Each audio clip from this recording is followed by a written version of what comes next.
Est-ce que ça t'est déjà arrivé d'être fatigué rien qu'à l'idée d'aller à l'église? Pas parce que tu n'aimes pas Dieu, pas parce que tu es rebelle, mais parce qu'au fond, tu ressens une lassitude, une routine. Est-ce que ça t'est déjà arrivé d'écouter un sermon et d'avoir la sensation étrange que tu as déjà écouté le même message encore et encore? Et qu'en réalité, les vidéos YouTube que tu regardes dans ton coin te font parfois plus grandir spirituellement. Parce qu'au moins, tu peux chercher ce qui te parle vraiment, ce qui répond à tes doutes ou à tes luttes du moment. On t'a toujours dit que l'église était la maison de Dieu, et ça l'est, et qu'en y entrant, tu en ressortirais transformé. Mais soyons honnêtes. Combien de fois tu es ressorti du culte en te sentant exactement comme avant, avec les mêmes problèmes, les mêmes doutes et les mêmes luttes intérieures? Dans cette vidéo, on va voir ensemble la réelle utilité de l'église et dans quelles circonstances le fait d'y aller ne peut malheureusement pas t'aider. Avant de continuer, je me présente, moi c'est Jérôme, fondateur d'EcoChristème, une boîte qui s'apprête dans bientôt à atteindre les 10 000 membres au service d'une seule cause, faire de la spiritualité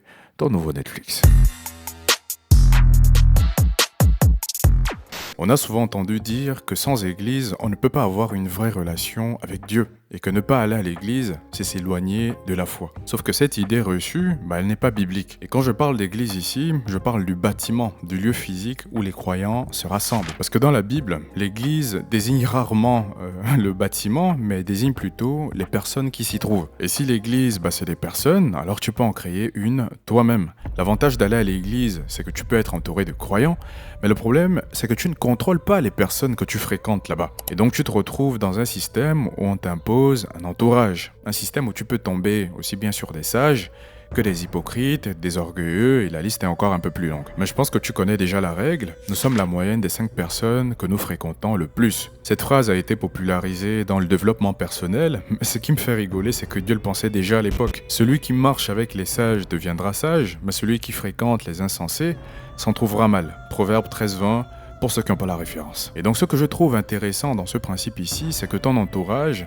détermine qui tu deviens. Et donc si tu es entouré de personnes qui vivent dans l'hypocrisie religieuse, tu finiras par en hériter sans même t'en rendre compte. Et donc ce qu'il faut comprendre, c'est qu'aujourd'hui, tu as un avantage énorme. Grâce à Internet, tu peux choisir qui t'influence. Tu peux décider qui tu écoutes, tu peux choisir quel enseignement nourrit ton esprit, tu peux faire en sorte que les 5 personnes que tu fréquentes le plus soient des hommes de Dieu authentiques, même s'ils ne sont pas physiquement à côté de toi. Et pour moi, c'est justement là la grande différence entre le fait d'aller à l'église et se former par soi-même. À l'église, on ne choisit pas son entourage, mais quand tu construis ta propre église, même chez toi, tu peux choisir d'être influencé par les meilleurs. Moi, je pense qu'on a voulu nous faire croire que seule l'église pouvait nous garder forts spirituellement. Les apôtres n'avaient pas d'église locale fixe. Ils voyageaient de ville en ville, ils se réunissaient dans les maisons, ils priaient ensemble en petits groupes, et pourtant leur foi était plus solide que celle de beaucoup de chrétiens aujourd'hui. Pourquoi? Parce qu'ils avaient compris un principe fondamental. L'église n'est pas un bâtiment,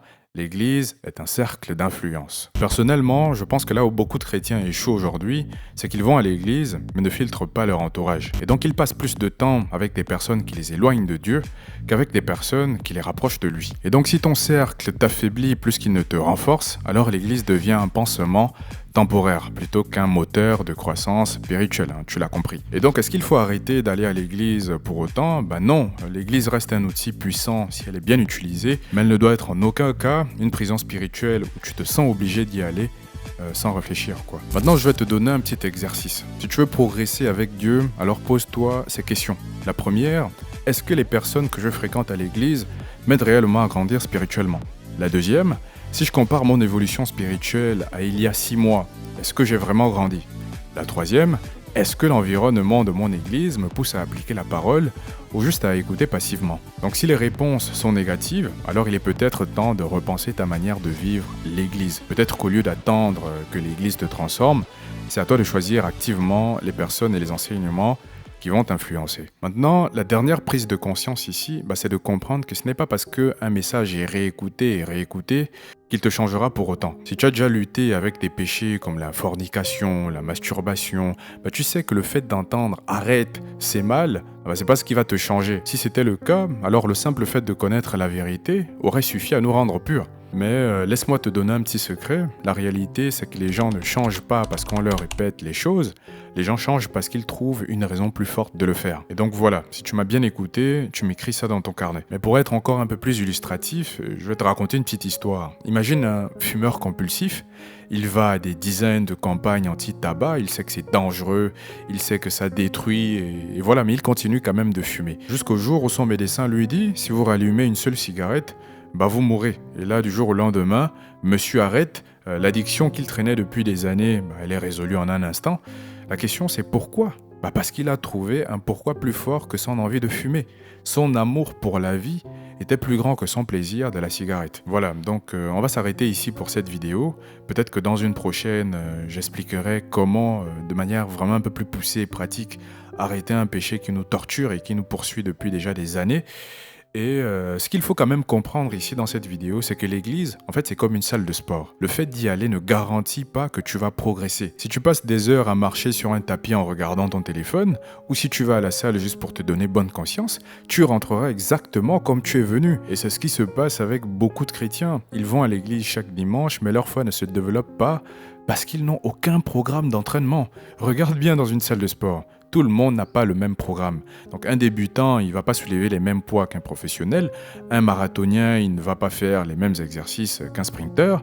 Et c'est exactement là où beaucoup d'églises échouent. On applique le même programme à tout le monde. Résultat, celui qui lutte pour la colère entend le même message que celui qui lutte avec l'orgueil. Celui qui cherche sa mission de vie entend le même sermon que celui qui veut juste renforcer sa foi. Résultat, certains progressent et d'autres stagnent. Non pas parce qu'ils sont moins motivés, mais parce que ce qui leur est enseigné ne cible pas leurs véritables besoins. Donc voilà. On est arrivé à la fin de cette vidéo et avant de te laisser partir, j'aimerais te poser une question. Est-ce qu'il t'est déjà arrivé de prier avec toute ta foi et pourtant de ne jamais voir de réponse, de te sentir coincé comme si tes prières étaient jetées dans le vide ou d'avoir l'impression que tes prières restent sans réponse? Ou pire encore, que tu te fais manipuler par des gens qui jouent avec ta foi pour leur propre bénéfice. Alors si tu as répondu oui à l'une des questions que je viens de te poser, tu fais probablement partie des personnes sincères et honnêtes qui en ont marre de se faire manipuler et qui veulent vraiment prendre le contrôle de leur foi. Après des années de recherche et d'expérience personnelle, j'ai découvert quelque chose de puissant qui, crois-moi, va transformer la manière dont tu pries et la manière dont tu vois Dieu répondre à tes prières. Cette méthode, je ne l'ai pas inventée, mais elle semble passer inaperçue dans l'entièreté de la Bible. Je l'ai appelée la méthode CDR. L'objectif est très simple, c'est d'utiliser ces 3 étapes pour amener Dieu à répondre positivement à tes prières dès aujourd'hui. Si tu cherches enfin à mettre en pratique ta foi, à cesser d'attendre des miracles qui ne viennent jamais et à prendre en main ta relation avec Dieu de manière authentique, déjà je te souhaite la bienvenue parce qu'ici ce sont des valeurs qu'on prône. Et ensuite je te dirai de cliquer rapidement dans le premier lien qui se trouve dans ma description. Tu auras accès à cet article où je traite justement de comment mettre en application la méthode. Plus il y a de personnes connectées sur la page, plus ça bug, donc je te conseillerais déjà d'y aller. Et pour la suite, je pense que tu la connais déjà. Mets un like, pense à t'abonner et activer la cloche de notification pour être informé des prochaines vidéos. C'était Jérôme, le mec qui fait de la spiritualité, dans Nouveau Netflix.